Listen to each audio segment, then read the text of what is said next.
morning, everybody.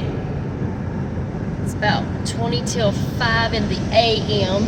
Eastern Standard Time. I'm on my way to work. Mother Nature was so kind to wake me up 30 minutes before my alarm went off this morning, because she's just so kind like that. The big time storm. It wasn't severe warned, but the lightning was what was just so wow. It was popping all around the house, scaring me to death. Not really, kind of.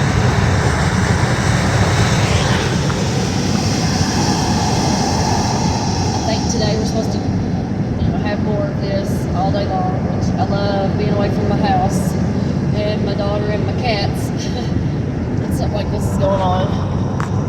Of course, I'm being facetious.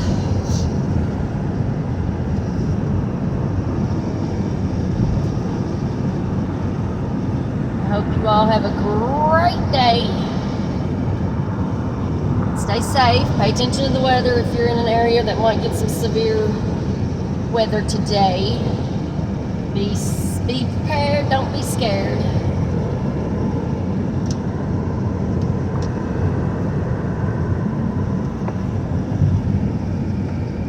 And I will talk at y'all later. Bye-bye.